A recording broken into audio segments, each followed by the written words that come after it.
everybody. Welcome back to the How to Podcast series, the place where we talk to podcasters about podcasting. And I get to meet my new podcast friends, which is awesome. We're meeting today with Jackie based on our friends over at PodMatch. Hi, PodMatch people. Thank you for this. Jackie's here. She's got a great show. This person is super organized, which I find excellent. I enjoy that a lot. Hear more about Jackie's show. Things she's doing to grow her show, and some of the tools that she uses as well. And she's got the coolest background in the world. So, Jackie, welcome to the How to Podcast series as my guest co-host. Nice to have you here. Great. Thanks, Dave. I appreciate it. I'm glad we got connected on PodMatch. I always love to give shout outs to PodMatch when my guests come on, because it's an organic way to grow your show. So I love it. It's wonderful. Go. Yeah. Yeah. I had Alex on the show here a while back, Alex Sanfilippo from PodMatch. Ooh. Great guy. He's such a nice guy. Such a great guy. So he just eats, breathes, and sleeps podcasting and supporting us as podcasters on his platform. One of the nicest people you'll ever meet. So if you ever have a chance to meet him, chase him down. He's a great guy. I would love that. Maybe I can go to one of the events coming up and maybe next year or something and meet him. You know, it's funny, Dave, how I found PodMatch. I didn't even know it existed, but I got an email from Alex and he's like, hey, you have a really great podcast and do you want to take this free quiz to see where you're doing well and where you could improve and see what your podcasting personality is. So I did that. I'm the balanced broadcaster. That's right. Balanced broadcaster.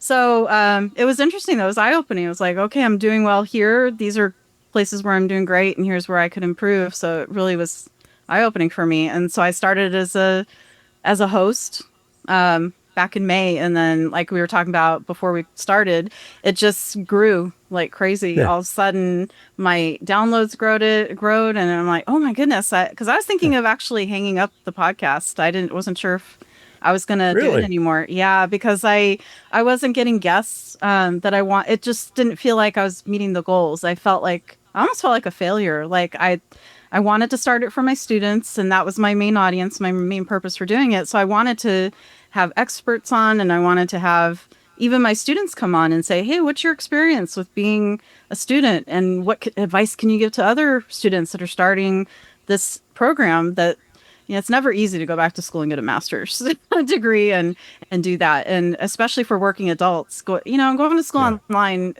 I've done it multiple times. I have 2 master's degrees and I took both of them online.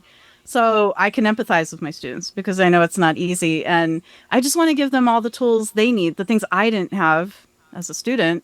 And so one of the questions I asked myself when I graduated with my second master's in 2013 was, I said, what are some of the things that I wish my instructors would have given me that I didn't have, that I could give my students because I never thought I would teach either, just like I didn't think I would ever be a podcaster, but here I am. And so that was one of the things I did. And so I wrote down all these different things because I'm a very organized person. So when I think of things, I like to write them down so I don't forget them. And so one of the things was reach my students in new and innovative ways. So this seemed like the next best thing. That was the most innovative way I could think of, was starting a podcast and just doing that. But yeah, I thought I was going to hang it up because I just wasn't getting the traction that I needed. And so it's funny because Alex, he probably talked about this on your show. And when he shares those statistics that so many are not successful, I thought I was in that camp for a bit. And so, but then when I joined PodMatch, I think that was something where I think the Lord said, don't give up on this. I want you to keep doing this. So Alex reached out to me, and the rest is history. So he's an angel, that Alex Sanfilippo. Yeah, exactly. Yeah, and in my signature, great. I have a Bible verse, and he says, "Oh, I love that Bible verse. It's one of my favorites." And I'm like, "Oh my goodness, this was meant to be." Yeah. So yep, it's meant to be. Nice. Yeah. So okay, talk about your show, Jackie. Tell everybody what it is, who's it for, what's it about. A little bit more about your show.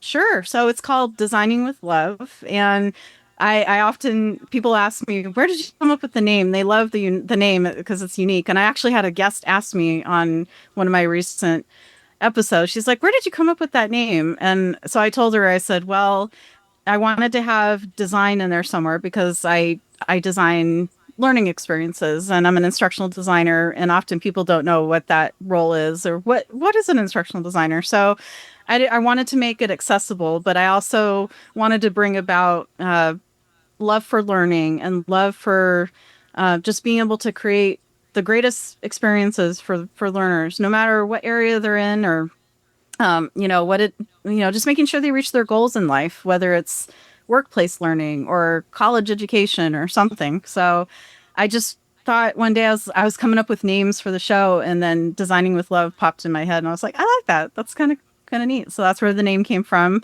And it's an educational podcast. So I do have educators, other instructional designers that are on there that are either new to the field or they're looking to get into the field and they're just not sure where to start. So I try to provide practical tips and advice to them on that. So it's really fun. And it's grown. It's crazy. I have guests on, and we almost always talk about AI technology. That seems to be the biggest thing that is perplexing educators. They're like, how do I handle this? What do I do? Because it's almost like when the internet came along and we're navigating that. And we're like, what do we do about this with the internet? Do you remember? You probably remember Y2K, right? And that whole thing was going to stop. Yeah, yeah, exactly. I remember that song by Prince, the 1999 song that came out, and we kept referencing that in high school and college. We're like, my goodness, what's going to happen? Everything's going to stop. The clocks aren't going to know what to do. So it kind of feels like that's what's happening with AI, just kind of like the internet era, you know?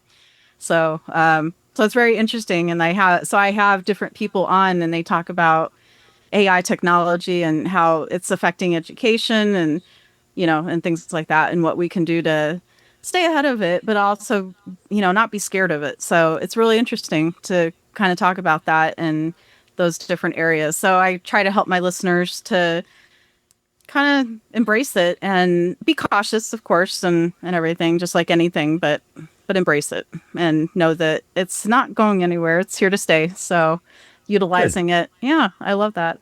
Yep. One of the practical things I like to ask people who have guests on their show is how you prepare for your guests, kind of how you run your show with having people come on your show as a guest.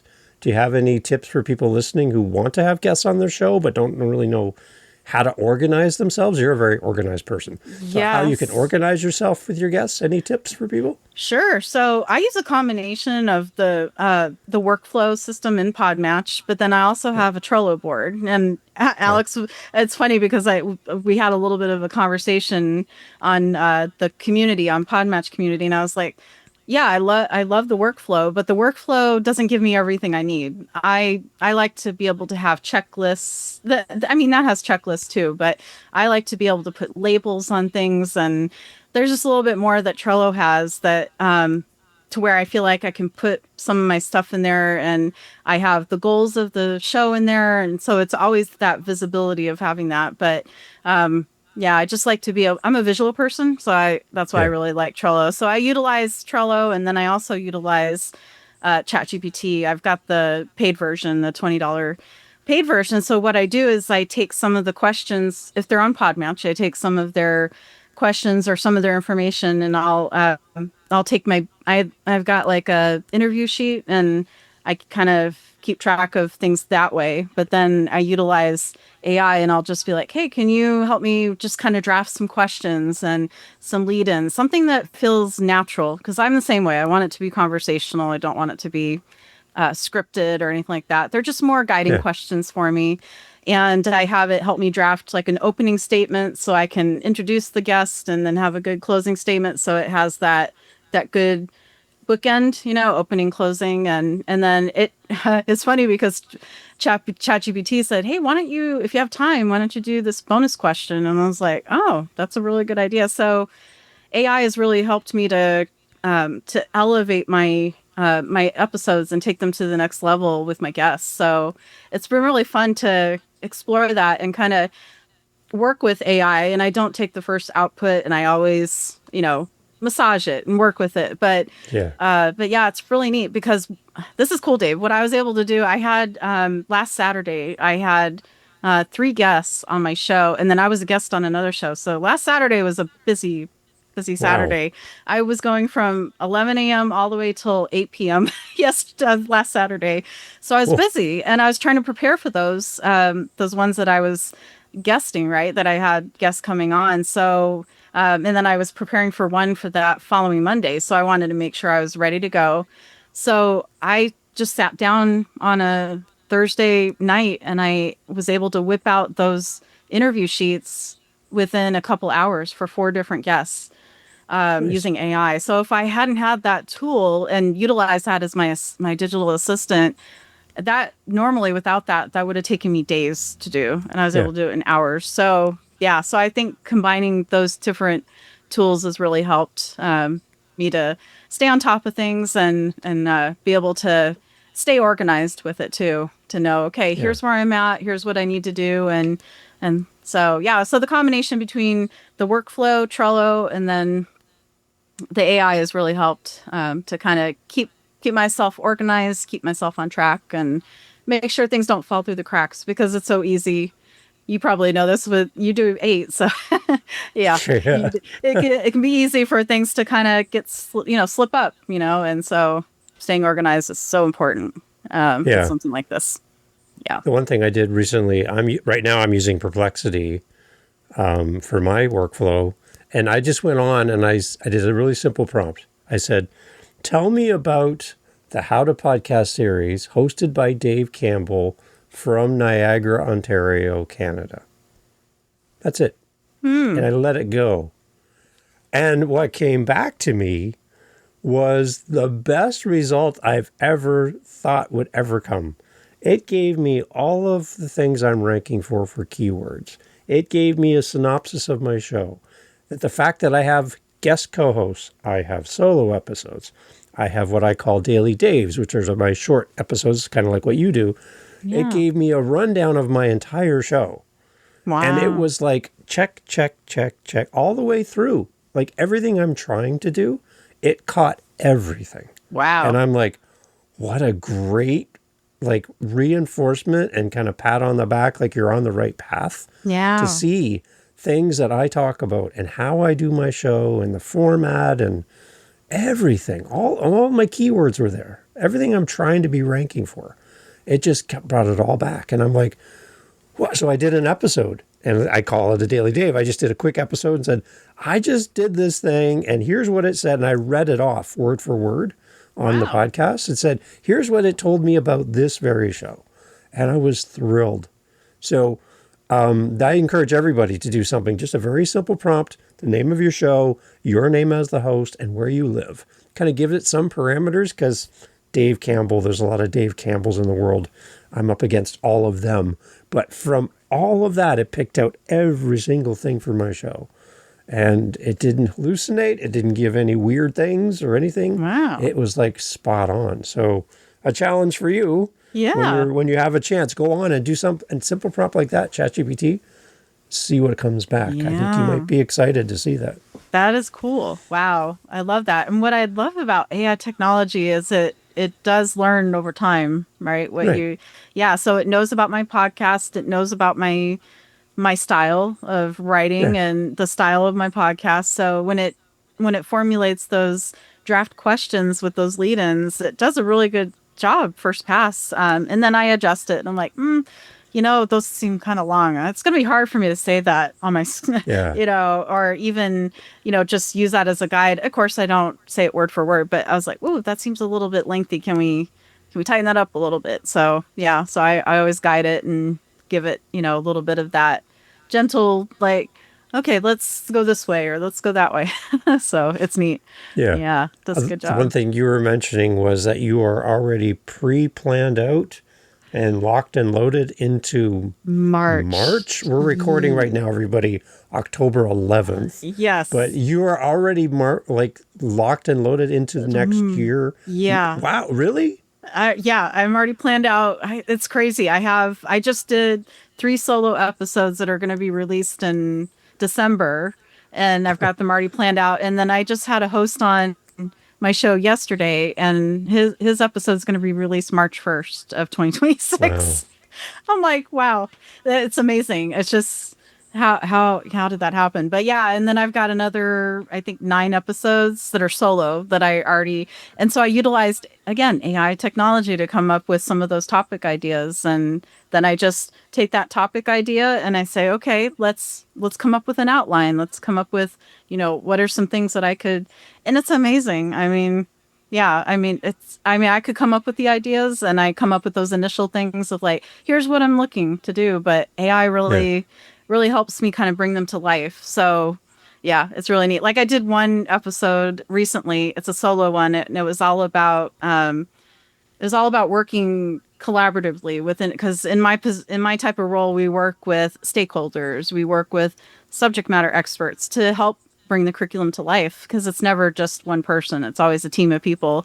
So it was neat because ChatGPT was like, yeah, you could do that, and I'm like, do you think we could come up with like a theme, like something that would speak to people and kind of give them that sense of, because as an educator and as an instructional designer, I like to be able to bring the content to life in a way that is meaningful for people and that's memorable for them.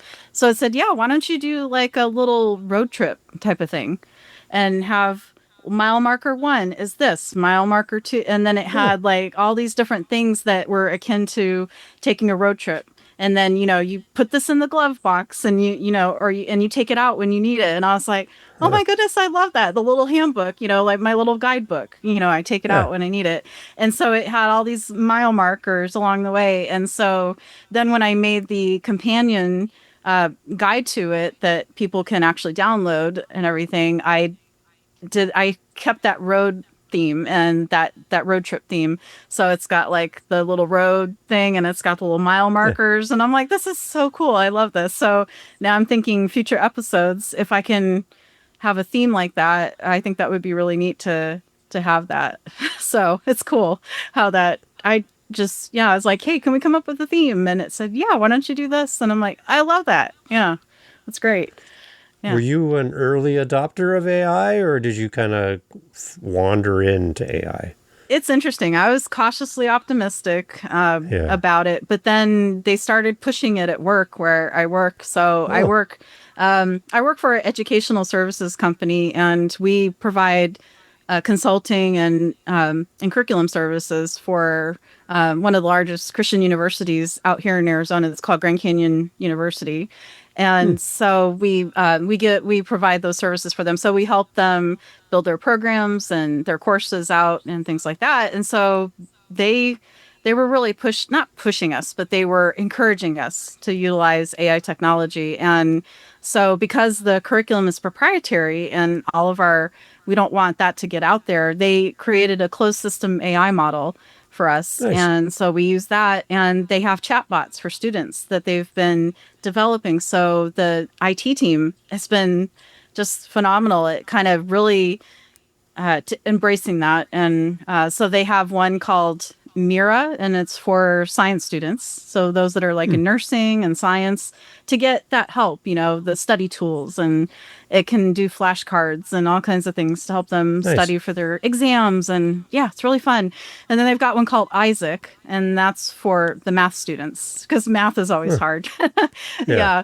And they're bringing about more. So they're going to have one for doctoral level students to help them with their dissertations and their research, and they're going to have one for counseling students coming up. And what's another one? College of Education is going to have one. So they'll have one for their teachers and things like that. So yeah, so it continues to grow, and it's amazing. We even have one that's internal. They're going to actually release it to faculty coming up, but it's called Faith Plus, and it's a tile that we have, and we're able to actually see where we can integrate Christian worldview and free market concepts and character education, those areas those initiatives that Grand Canyon is really passionate about. So it's really neat, because character education feeds really well into Christian worldview about the human value and dignity. And then free market is all about, being able to have that free marketplace of ideas and being able to start a business, right, and grow it. And so it's really neat to see how we're integrating that into curriculum, but then utilizing the AI to come up with those ideas and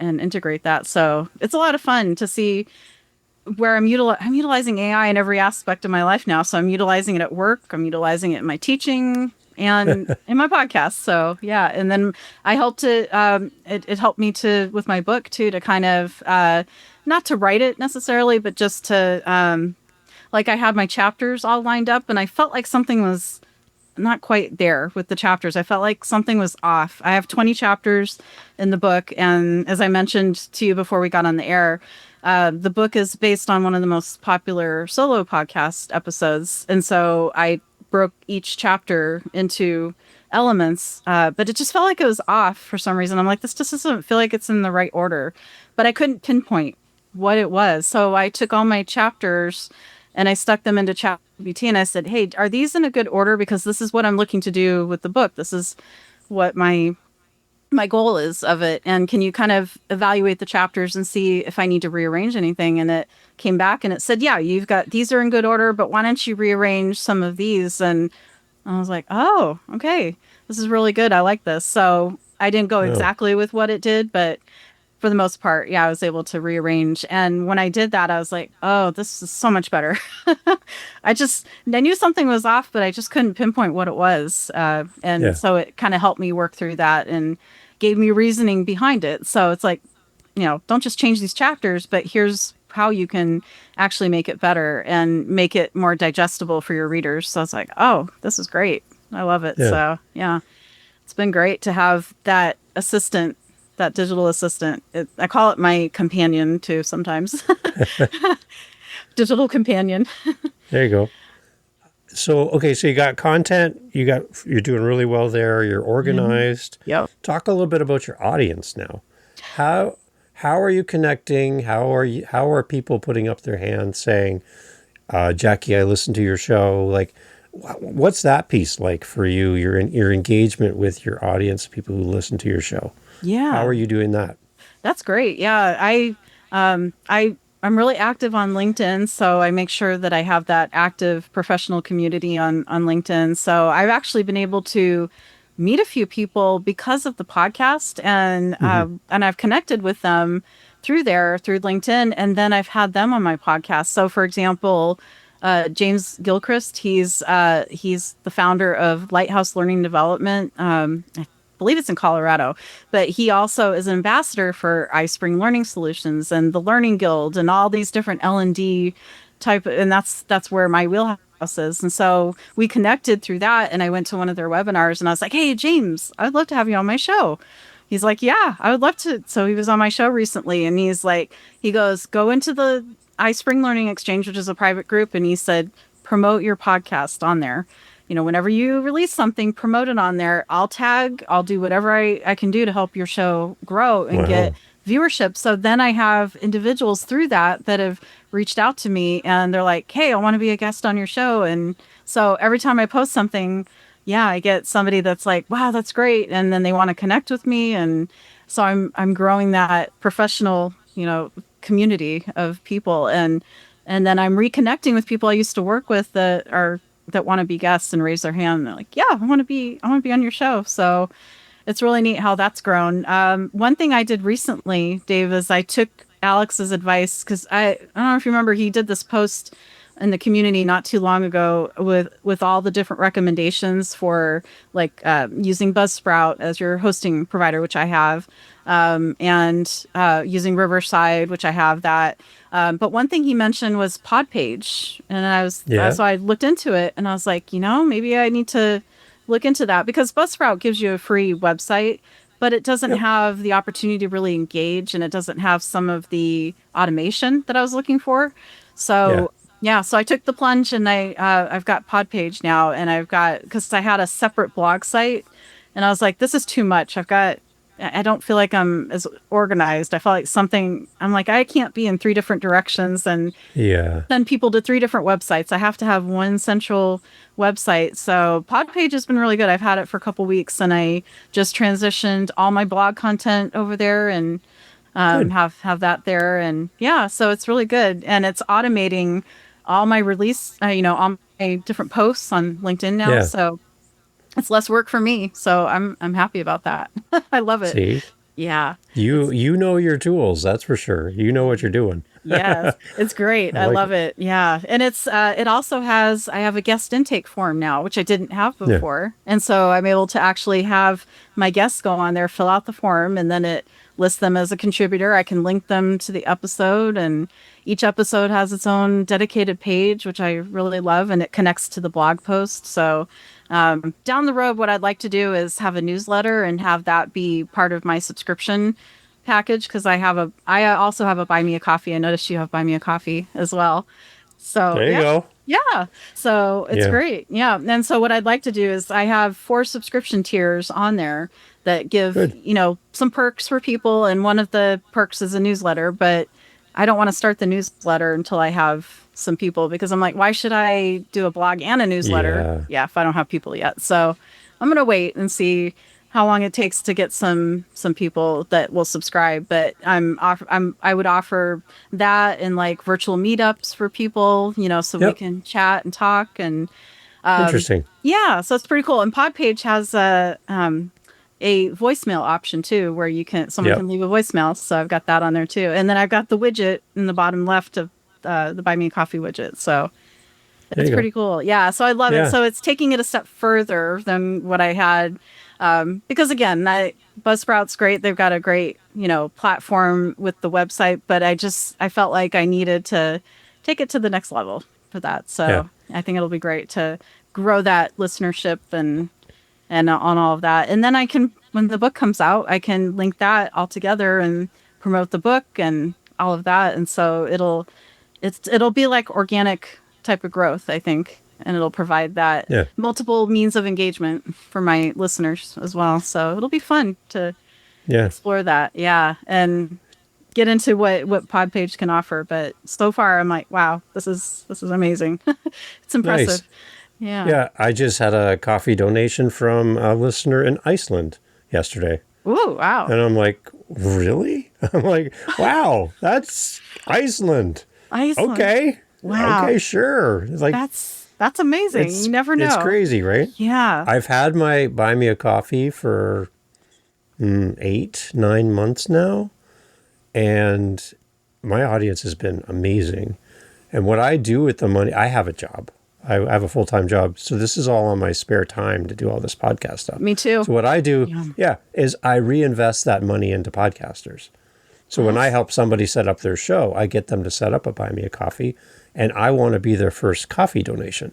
So the money that comes to me from my audience, I reinvest it out back into podcasters and give it to them. Wow. So I was actually able to take a fellow podcaster to a podcast event here in Canada a while ago, and the whole thing was paid for. Hotel, the admission fees, food, everything was covered by my audience. They paid for that person to go to the event. Wow. And it was a lot of money, but everything was covered, all from my audience. That's amazing, Dave. Wow. I had somebody donate to me. I mentioned on my show that my computer was really giving me a hard time because it's super old. And like a month later, ding dong at the doorbell, here's a brand new computer. Wow. From my audience. I'm like, what? Okay. Wow. My web camera that I'm using right now came from Warsaw, Poland.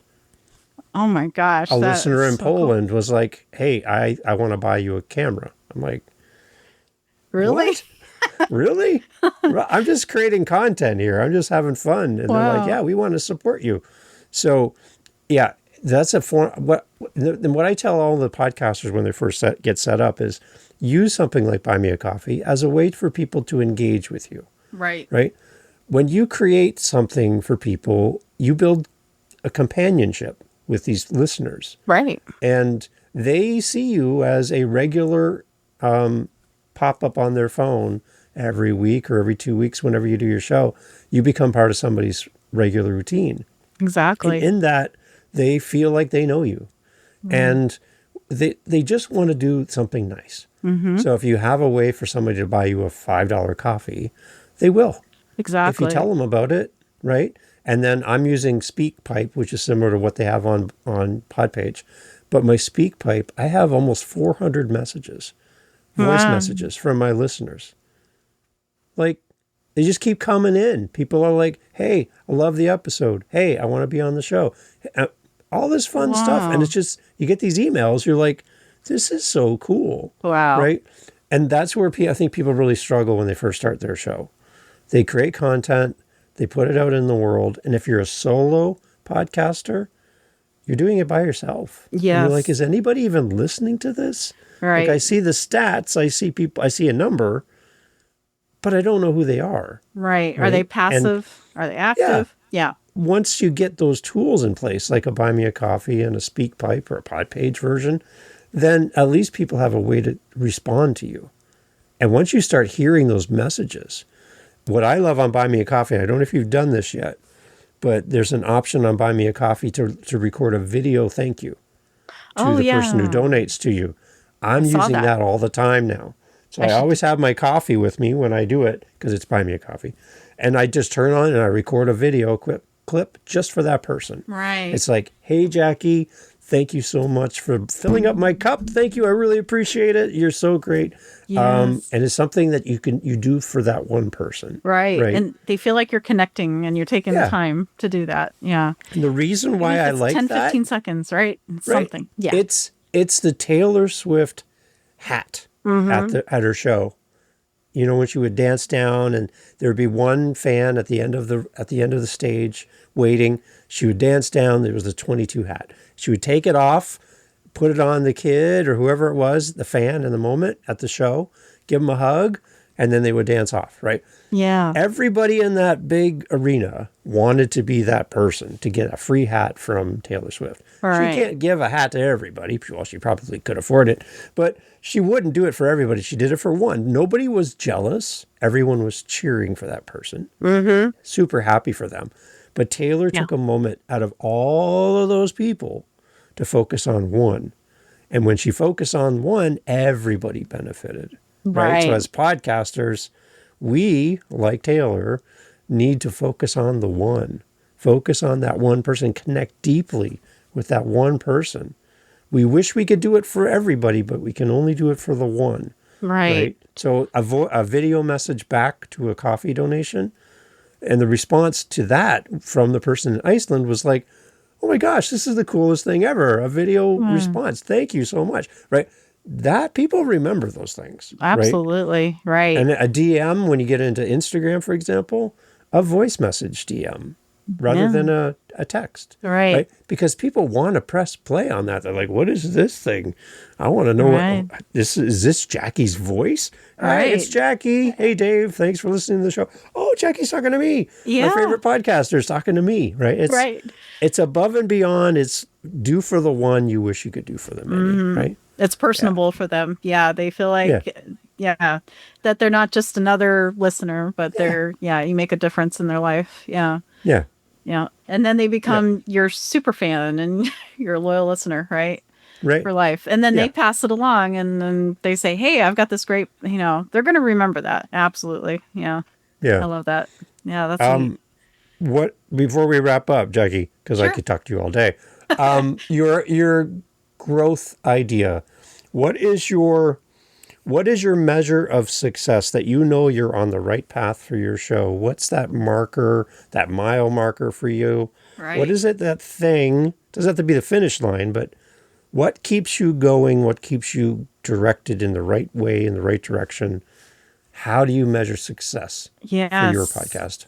I think when I hit, so on my Trello board, this is something why I love the Trello board, because I have my milestones on there and I have like next milestone is this. So that's nice because Buzzsprout has 2 different achievement milestones that you can track. One is your downloads and one is your episode published, how many you've published. So I recently got my 50 published milestone. So now I'm... Good job. Yeah, thank you. So it was really nice because then I was like, I'm going to celebrate this with the community. And I got, so I did it on LinkedIn and Buy Me a Coffee. And on LinkedIn, I got so many responses. They're like, wow, this is great. I love this. And then on Podpage, it has, it'll actually post my reviews. So I got a 5-star review and it posted that. And I got a lot of people responding to that. So I think for me, it's like every time I reach a milestone, it's like, okay, this is great. So next one is 75 and then 100.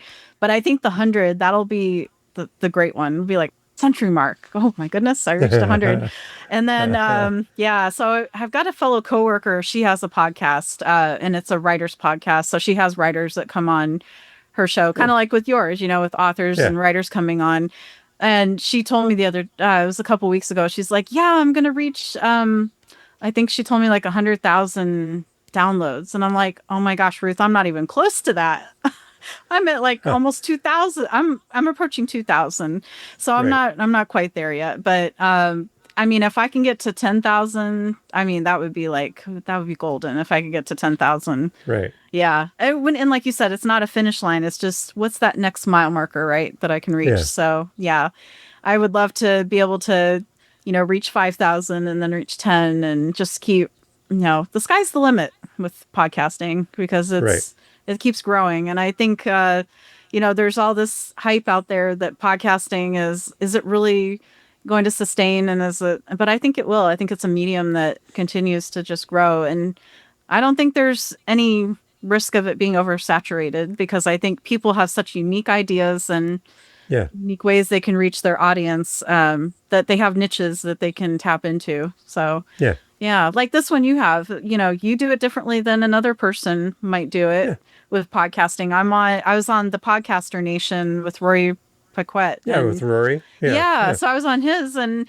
we did ours, it was a little bit different. And we talked about stuff too, about podcasting and everything, but each person's style is going to be different. So you're going to appeal to a different audience in a different way. And you may both have the same set of listeners, but they get something unique out of each one. So so I don't think we can ever saturate the market too much or anything like that. I think there's always that potential for us to reach those goals. But yeah, for me, it's like once I hit that century mark and once I get to 10,000, oh, wow. Then I'll know, okay, I'm there, I want this podcast to live on beyond me. I want to leave a lasting legacy and just, and who knows, maybe I'll get someone to help me out with it down the road or something and, and be like, here, now you can take the reins and do it. So yeah. Nice. Yep. I love it, Jackie. Like I said, I could talk to you all day. I love talking to podcasters. Yes, me too. The most inspiring people to talk to, and it's nice to talk to somebody creative. Yeah. And somebody super organized, too. Yeah, thank you. That's amazing. Yeah. Really good. I've always been organized. Ever since I was a kid, it's funny because you know how kids usually will have messy rooms and the parents have to say, hey, Jackie, clean up your room. My mom never had to tell me to do that. And I got this when I was in grade school and I still have it. It's a door hanger that says, don't move anything, don't touch anything. I like my room this way. And I still have it. It's still on my door. It's got a little bit of tape because the top part of it tore, after some time. But it's so funny because you flip it over and the copyright date, I got it at a book fair at school when I was in 5th grade. I actually remember when I got this. And so it was funny. I got bookmarks and then I got this. It just spoke to me. I was like, yes, this is me. This is who I am. I'm a clean freak. But yeah, I flipped it over the other day and it said 1980, copyright 1985. I was like, oh my gosh, that means that's what, 30 years old, right? Wow. Oof. So it's 30 years old. Yeah. And it's kind of, faded a little bit. It's kind of that yellowish color, it's not the pure white that it used to be on the back, but it's still in good shape. I'm like, wow. So that speaks to how organized I am. I love it. Yeah. I love it. Cool. Jackie, tell everybody again before we go about the show, where we can connect with you about the podcast. Come on, you know what we do here. Yeah, exactly. Yeah, so you can go on my pod page. It's Designing with Love blog because I had a blog site, so I kept the what do they call that? The the host URL. name. Yeah, the URL. I didn't want to. I didn't want to get rid of it. So it's Designing with Love blog, but it's not hard to remember. And then they can find me on Buy Me a Coffee, Designing with Love. Let's see what else. LinkedIn. Feel free to connect with me on LinkedIn. I've got almost 300 people connected now on LinkedIn, all over the world. Wow. Yeah. So Beautiful. It's just like with the podcast, all over the world. Yep. And then I'm hoping to submit my manuscript in November. So I'm just kind of finished, I want it to be in a good form and stuff like that. Not that publishers will do that right away. They won't look at your manuscript right away. They usually want to see a one-pager or something like that. And so, but I've got all that other stuff ready to go. But I'm hoping I can start reaching out to publishers next month, and then maybe next spring or summer, depending upon who picks it up. Then maybe I can have it published by then. I was going to go the self-publishing route, but that's a lot of promotion and work. And I'm like, I really want someone professional to come alongside me and do that. So so we'll see what happens. So Smart. It's exciting. You got to come back for Living the Next Chapter. I would love to have another time to talk to you. And I'd love for you to come back to the How to Podcast series in the future as well. Give us an update, especially when you hit those milestones. You got to come back. We got to celebrate that, because that's going to be like in a week or two. So I know that's happening quickly for you. You're going to hit all those numbers. Yeah. I think December, I think it's December 14th I'll hit, or December, somewhere around. Oh no, it's Christmas Eve. That's what it is. Christmas Eve I'll hit the 75 episode mark. There you go. So it'll be a nice Christmas gift. So I'd love to come on maybe, after the first of the year and stuff. Yeah. And talk about that. Yeah. Excellent. That'd be great. Awesome. I mean, I remember recording up through, I just recorded for episode 94. So that kind of tells you, I'm almost hitting the one where I'm going to hit 100 soon. Yeah. There you go. Yep. Good job. Thank you. Keep your foot on the gas. This is good. Well done, Jackie. Keep the momentum, right? Yep. I love it. Thank you for making time to come on here, Jackie, and share I'm so the way you do your show. Yeah, this is really great. I love it. Yeah, I'd love to come back on and talk about, what's happening in the podcasting world. It's great. Sounds great. Awesome. Yes. Everyone, all information for Jackie in the show notes. You know how we do this. Yes. When you go over and check out the podcast, I know sometimes you guys will leave me a buy me a coffee. Thank you. I appreciate it. But please, instead of giving me a buy me a coffee, go and give Jackie a buy me a coffee instead. I'm sure she'd love to see that email come in. Yes. And I'd love for you to come and support another podcaster. So anything you got directed towards me, please go give it to Jackie and support her in her show. I appreciate that. Jackie, thank you so much for doing this. Thank you. Appreciate it. Hey, thanks for listening to the podcast all the way through to the end. I love having these great guest co-hosts on the show to share their podcast with you. You have some homework to do. And what I'm asking of you is to go check out our featured guest co-host today. Go over and listen to their podcasts. The links are always in the show notes. And I'd love for you to go and give them your love and support. And I think if we can all do that for each other, podcasting will be a lot more fun for all of us. So it's time to do what you've asked others to do for you. It's time to do for this guest co-host. Links in the show notes. Go over and check out their show and leave them a review, do the follow, go listen to their episodes in full, the entirety of an episode, which again shows to the apps that it's a good podcast because you're going there and you're staying to the end.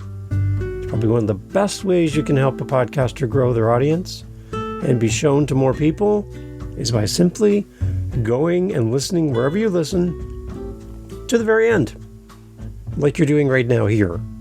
This is the perfect way to signal to wherever you're listening on, this is a podcast worth promoting. And all of the apps want you to stay on as long as possible. So go over and listen to our guest co-host episode and leave them some feedback. If they have a buy me a coffee, send them a coffee. If they have a speak pipe, send them a voice message. If they have an email, send them an email. If they're on Instagram, send them a direct message. Do something to support our guest co-hosts. They've given up their time to be here with you, to be here with me. And we can give that back to them with time and attention, our love, our support. Thank you for doing all that for me as well. Here on the How to Podcast series, we'll talk to you soon for our next episode.